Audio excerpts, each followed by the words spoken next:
আপনার জীবনে কখনো কি এমন হয়েছে যে আপনি একটা ডিসিশন নিয়েছেন এবং সেই ডিসিশনটার জন্য আপনি আজও আফসোস করেন? আপনার জীবনের কোনো গুরুত্বপূর্ণ একটা সময়ে আপনার একটা গুরুত্বপূর্ণ ডিসিশন নেওয়া দরকার ছিল, কিন্তু আপনি সময় মতো সেই ডিসিশনটা নিতে পারেননি। অথবা আপনার জীবনে বর্তমানে একটা গুরুত্বপূর্ণ ডিসিশন নেওয়া দরকার, কিন্তু আপনি এত বেশি কনফিউজড, আপনি শুধু একে ওকে জিজ্ঞেস করছেন, কিন্তু সেই ডিসিশনটা নিতে পারছেন না। জীবন চলার পথে আমাদেরকে প্রতিদিন ছোট বড় অনেক ডিসিশন নিতে হয়। আমাদের একটা ডিসিশন আমাদেরকে পুরো জিরো থেকে হিরো, অথবা আমাদের একটা ভুল ডিসিশন হিরো থেকে আমাদেরকে সম্পূর্ণ জিরো বানিয়ে দিতে পারে। সঠিক সময়ে সঠিক সিদ্ধান্ত নিতে পারা একটা খুব গুরুত্বপূর্ণ স্কিল, কিন্তু আনফর্চুনেটলি আমাদের শিক্ষা ব্যবস্থার কোথাও আপনি কিভাবে সঠিক সময়ে সঠিক ডিসিশন নিতে হয় বা কিভাবে ডিসিশন নিতে হয় এ ব্যাপারে একটা অক্ষরও খুঁজে পাবেন না। দেখুন, তার চেয়ে দুঃখের ব্যাপার কি জানেন? সঠিক ডিসিশন নিতে পারা বা ডিসিশন নিতে পারা যে একটা স্কিল হতে পারে, এটা আমরা নিজেরাও জানি না। তো চলেন আজকে আমরা কিভাবে বেটার ডিসিশন মেকার হতে পারি এই জিনিসটা শেখার চেষ্টা করি। প্রথমে আমরা আসলে কেন ভালোভাবে ডিসিশন নিতে পারি না এটার সায়েন্টিফিক কারণগুলো বোঝার চেষ্টা করি। 1 নম্বর কারণ হিসাবে আমি বলবো কগনিটিভ বায়াস বা আমাদের ব্রেনের শর্টকাট নিয়ে নেওয়ার প্রবণতা। একটা গবেষণায় দেখা গেছে আমরা প্রত্যেক দিন ছোট বড় মিলিয়ে প্রায় 35,000-এর মতো সিদ্ধান্ত নিই, এবং এই সিদ্ধান্তের বেশিরভাগগুলোই আসে আমাদের ব্রেইনের যে সামনের অংশ, প্রিফ্রন্টাল কর্টেক্স বা আমাদের লজিক্যাল ব্রেইন থেকে।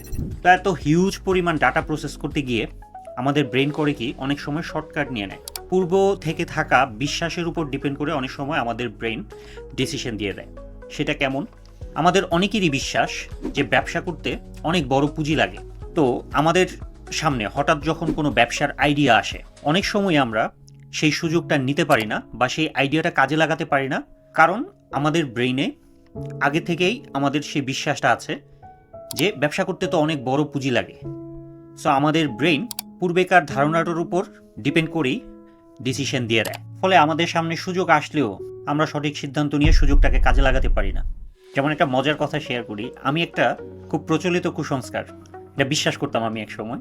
আমি যখন ছোট ছিলাম, পরীক্ষার দিন ডিম খেলে, হ্যাঁ, পরীক্ষায়ও ডিম বা আন্ডা পাওয়া যায়, হ্যাঁ, এটা আমার বিশ্বাস করতাম। আমি ভয় পেতাম। হ্যাঁ, ঠিকই আমি পরীক্ষার দিন সকালে ডিম খেতাম না। তো আমাদের এই কগনিটিভ বায়াসের জন্য আমরা ভালো ডিসিশন নিতে পারি না। 2 নম্বর কারণ হচ্ছে আমাদের ইমোশনাল ব্রেইন বা অ্যামিগডালার প্রভাব। আমাদের ব্রেইনে 2টা বড় সিস্টেম কাজ করে। একটা হচ্ছে আমাদের লজিক্যাল ব্রেইন বা প্রিফ্রন্টাল কর্টেক্স, আরেকটা হচ্ছে আমাদের ইমোশনাল ব্রেইন বা অ্যামিগডালা। যখন আমরা ভয়, রাগ, লোভ, আনন্দের মতো ইমোশনাল সিচুয়েশনে থাকি, তখন অ্যামিগডালা বা আমাদের ইমোশনাল ব্রেইন আমাদের ডিসিশন মেকিং প্রসেসকে হাইজ্যাক করে নেয়। যেমন আমরা অনেক সময় রাগের মাথায় হুট করে চাকরি ছাড়ার ডিসিশন নিয়ে নিই, তখন আমাদের লজিক্যাল ব্রেন কাজ করে না। আমাদের সঠিক সময়ে সঠিক ডিসিশন নিতে না পারার পিছনে অনেক বড় একটা প্রভাব থাকে এই অ্যামিগডালা বা আমাদের এই ইমোশনাল ব্রেইনের। 3 নম্বর কারণ হচ্ছে পাস্ট নেগেটিভ মেমোরি কন্ডিশনিং। ব্যাপারটা শুনতে একটু খটমটে মনে হলেও ব্যাপারটা একদমই সহজ, আমি বুঝিয়ে বলছি। আমাদের ব্রেনের আরেকটা গুরুত্বপূর্ণ অংশ হচ্ছে হিপোক্যাম্পাস বা আমাদের মেমোরি ব্রেন, যেখানে আমাদের অতীতের স্মৃতিগুলো থাকে। তো আমাদের ব্রেন ভালো স্মৃতিগুলোর তুলনায় অতীতের খারাপ স্মৃতিগুলোকে 5 থেকে 7 গুণ বেশি শক্তিশালীভাবে সংরক্ষণ করে। আমাদের ব্রেন যখন ভবিষ্যতের কোনো সিদ্ধান্ত নিতে যায়, তখন কিন্তু আবার অতীতের অভিজ্ঞতার উপরে ডিপেন্ড করে। তার ফলে সমস্যাটা হয় কোথায় দেখেন, ধরেন আপনি অতীতে কোনো একটা ব্যবসায় কিছু টাকা লস করেছিলেন। হ্যাঁ, এখন আপনি বর্তমানে আবার কোথাও ইনভেস্টমেন্ট করতে চাচ্ছেন, তখন আপনার এই ব্রেনের হিপোক্যাম্পাস করে কি স্মৃতিটা আপনার সামনে নিয়ে আসে, এবং আমাদের যে ইমোশনাল ব্রেন বা অ্যামিগডালা, সেখান থেকে আসে হচ্ছে ভয়।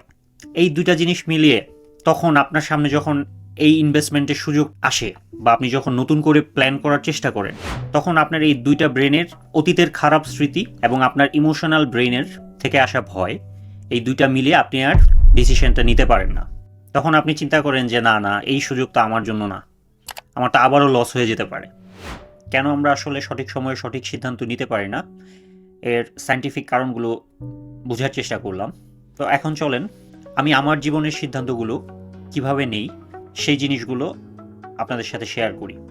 1 নম্বর হচ্ছে আপনার জীবনের যেই কোনো সিদ্ধান্ত নেওয়ার আগে যে আপনাকে সৃষ্টি করেছে, যে আপনার পুরো জীবনটা ডিজাইন করেছে, তার উপরে 100% বিশ্বাস রেখে সিদ্ধান্ত নিতে হবে। আর 2 নম্বরে হচ্ছে আমাদের জীবনের যেই ছোট ছোট ডিসিশনগুলো, এগুলো খুব দ্রুত নিয়ে নিতে হবে। যেমন আজকে কোন কাপড় পরবো, আজকে কি খাবো, রেস্টুরেন্টে গিয়েছি যে কি খাবার অর্ডার করব, বা শপিং করতে গিয়েছি কোন কাপড়টা কিনবো, এই ছোট ছোট ডিসিশনগুলো এগুলো ঝটপট নিয়ে ফেলতে হবে। এগুলোতে বেশি সময় নষ্ট করা যাবে না, কারণ এগুলোর এফেক্ট আমাদের জীবনে খুব বেশি না। এগুলোতে ভুল হলেও কোনো সমস্যা নেই, মানে এই ছোট ছোট ডিসিশনগুলোতে মাঝে মধ্যে 2-1টা ভুল হয়ে গেলেও এগুলো আমাদের জীবনে খুব বেশি প্রভাব ফেলে না। এইসব ছোট ছোট ডিসিশন দ্রুত নিয়ে ফেলার প্র্যাকটিসটা আমাদের করতে হবে। তো এখন চলেন আমাদের আজকের ভিডিওর সবচেয়ে গুরুত্বপূর্ণ অংশ, যে কিভাবে আমরা বেটার ডিসিশন নিতে পারি, সঠিক সময়ে সঠিক সিদ্ধান্ত নিতে পারি, সেই জিনিসটা আপনাদের সাথে শেয়ার করি। তো আমি আমার জীবনে বড় ডিসিশনগুলো নেওয়ার ক্ষেত্রে একটা ছোট্ট ফ্রেমওয়ার্ক ইউজ করি, WOBC। W হচ্ছে হোয়াই। আপনার জীবনে একটা বড় ডিসিশন নেবেন, এই ডিসিশনটা নেওয়ার আগে আপনি লিটারেলি একদম কাগজ কলম নিয়ে বসবেন। আপনি প্রথমে যে হোয়াইটাকে আপনি ভালোভাবে ডিফাইন করবেন, একদম ঠান্ডা মাথায় চিন্তা করবেন যে আপনি আসলে কেন এই সিদ্ধান্তটা নিতে চাচ্ছেন, এই ডিসিশনটার কী প্রভাব আপনার জীবনে। এই হোয়াইটা যদি স্ট্রং না হয় তাহলে বলবো আসলে ডিসিশন নেওয়া না নেওয়ার মধ্যে আসলে কোনো পার্থক্য নেই। আপনাকে অবশ্যই প্রথমে হোয়াইটাকে প্রপারলি আইডেন্টিফাই করতে হবে। ধরেন আপনি জব করেন, এখন আপনার এই জব ভালো লাগছে না, আপনি জব ছেড়ে বিজনেস করতে যাচ্ছেন। আপনার হোয়াইটাকে পারফেক্টলি ডিফাইন করলেন যে আপনি আপনার লাইফে টাইম ফ্রিডম চান, ফাইন্যান্সিয়াল ফ্রিডম চান, এই জন্য আপনি এই ডিসিশনটা নিয়েছেন। এখন আসবে ওতে হচ্ছে অপশন। এখন আপনার হাতে কি কি অপশন আছে? আপনার 1 নাম্বার অপশন হতে পারে যে আপনি যে জবটা করছেন সেটাই কন্টিনিউ করা, এবং যখন আপনার প্রমোশন আসবে, প্রমোশন আসলে হয়তো আপনার স্যালারি কিছুটা বাড়বে এবং সেটা নিয়ে খুশি থাকা, এটা আপনার একটা অপশন। অথবা আপনার সেকেন্ড অপশন হতে পারে আপনি সরাসরি ব্যবসা শুরু করতে পারেন। অথবা অপশন 3 হতে পারে আপনি প্রথমেই হুট করে চাকরি ছেড়ে না দিয়ে আপনি চাকরির পাশাপাশি কোনো একটা ব্যবসা করার চেষ্টা করতে পারেন। মানে এটা আমি আপনাকে এক্সাম্পল দিচ্ছি, আপনার জীবনের কন্ডিশন অনুযায়ী আপনি আগে আপনার অপশনগুলোকে সুন্দর করে খাতায় লিখবেন। এবার আসেন বিতে হচ্ছে বেনিফিট। আপনি এই যে ডিসিশনটা নিতে চাচ্ছেন এটাতে আপনার জন্য কি কি বেনিফিট থাকতে পারে বা কি কি বেনিফিট আসতে পারে, এই বেনিফিটগুলোকে প্রপারলি আইডেন্টিফাই করবেন। তো 1 নম্বর বেনিফিট এই ক্ষেত্রে আপনার জন্য কি হতে পারে, যে আপনি টাইম ফ্রিডম পাবেন। এখন যেহেতু আপনি জব করছেন একটা নির্দিষ্ট টাইমে, তো আপনি জব ছেড়ে ব্যবসায় গেলে আপনার জন্য 1 নম্বর বেনিফিট হচ্ছে আপনি টাইম ফ্রিডম পাবেন। 2 নম্বর বেনিফিট আপনি ব্যবসা থেকে ফাইন্যান্সিয়াল ফ্রিডম অর্জন করতে পারেন। 3 নম্বর বেনিফিট আপনার নিজের জীবনের কন্ট্রোলটা আপনার নিজের হাতে আসবে। এই গেল হচ্ছে আপনার বেনিফিট। সিতে হচ্ছে কস্ট। আমাদের জীবনের প্রত্যেকটা ডিসিশনের 2টা দিক থাকে, একটা হচ্ছে বেনিফিট, আরেকটা দিক হচ্ছে কস্ট। সমস্যাটা হচ্ছে আমরা আমাদের জীবনে আমাদের প্রত্যেকটা ডিসিশনের শুধু বেনিফিটগুলো এনজয় করতে চাই, কিন্তু এটার জন্য যে কস্ট, সেই কস্টটা পে করতে চাই না। অনেকটা রেস্টুরেন্টে খেতে চাই কিন্তু খাবারের বিলটা দিতে চায় না। তারপর এই ডিসিশনটা নিলে আপনার কি কি কস্ট পে করতে হতে পারে সেই জিনিসটাকে আগে প্রপারলি সুন্দর করে লিখবেন। যেমন আপনি যদি চাকরি ছেড়ে দেন তাহলে আপনার মান্থলি যে একটা ফিক্সড স্যালারি ছিল, আপনার লাইফের যে একটা সিকিউরিটি ছিল, যখন থেকে আপনি চাকরিটা ছেড়ে দিবেন তখন থেকে কিন্তু আর এই জিনিসটা আপনার থাকছে না। এটা হচ্ছে 1 নম্বর কস্ট। 2 নম্বর কস্ট কি, আপনি যদি চাকরির পাশাপাশি ব্যবসা করতে চান তাহলে আপনাকে প্রচুর প্রেশার নিতে হবে। আপনি যেমন আগে চাকরির সারা সপ্তাহ কাজ করার পরে উইকেন্ডে আপনি আপনার মতো করে সময় কাটাতেন ফ্যামিলির সাথে, অথবা ঘুরতে যেতেন, সেই শান্তিটা আপনাকে বিসর্জন দিতে হবে। বা অফিস থেকে ফিরে যে সময়টা আপনি পান, দেখা গেছে আপনাকে সেই সময়েও কাজ করতে হচ্ছে, সেই সময়ে কোনো একটা স্কিল শিখতে হচ্ছে।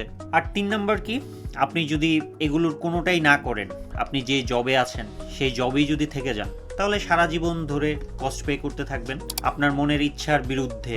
আপনি আপনার নিজেকে প্রত্যেক দিন ফোর্স করে করে ওই একই বোরিং চাকরিতে অ্যাডজাস্ট করে যেতে হবে। এই হচ্ছে কি আপনার কস্ট। দেখেন এই ফ্রেমওয়ার্কটা যদি আপনি ফলো করেন, আপনার সামনে কিন্তু একটা ক্লিয়ার পিকচার চলে এসেছে। আপনি এখন খুব সুন্দরভাবে কোনো কনফিউশন ছাড়াই ডিসিশন নিতে পারবেন যে আপনি কি আপনার আগের জবটাতেই থেকে যাবেন, থেকে গিয়ে সারা জীবন কষ্ট পে করবেন, নাকি ভবিষ্যতে সুন্দর একটা ফ্রিডম লাইফ লিড করার জন্য আপাতত একটু কষ্টের পথ বেছে নেবেন। এখন কিন্তু আপনার মধ্যে আর কোনো কনফিউশন নেই। আপনি খুব ইজিলি কিন্তু এখন আপনি আপনার ডিসিশনটা নিয়ে নিতে পারবেন। সো জীবনের প্রত্যেকটা ক্ষেত্রে আপনি যদি এই ফ্রেমওয়ার্কটা ইউজ করেন, হ্যাঁ, আপনার ডিসিশন মেকিং প্রসেসটা আমি বিশ্বাস করি অনেক বেশি সহজ হয়ে যাবে। আপনি অনেক বেশি কনফিডেন্টলি এখন থেকে ডিসিশন নিতে পারবেন, এটা আমার বিশ্বাস। এবং আমি আমার জীবনে বড় ডিসিশনগুলো নেওয়ার ক্ষেত্রে এক্স্যাক্টলি এইভাবে এই ফ্রেমওয়ার্কটাই ফলো করি। তো সেই জিনিসটাই আপনাদের সাথে শেয়ার করলাম। আশা করি এই ভিডিওটা থেকে আপনারা অনেক বেশি উপকৃত হবেন, এবং ভিডিওটা যদি আপনাদের সত্যিই ভালো লেগে থাকে, আপনার যদি মনে হয় আপনি সত্যিই একটা দারুণ জিনিস শিখতে পেরেছেন, তাহলে অবশ্যই ভিডিওটাতে লাইক দিবেন এবং আমার চ্যানেলটা সাবস্ক্রাইব করবেন এবং ভিডিওটা আপনার ফ্রেন্ডদের সাথে শেয়ার করবেন। দেখা হবে পরের কোনো ভিডিওতে। সেই পর্যন্ত অনেক বেশি ভালো থাকুন। Thank you so much.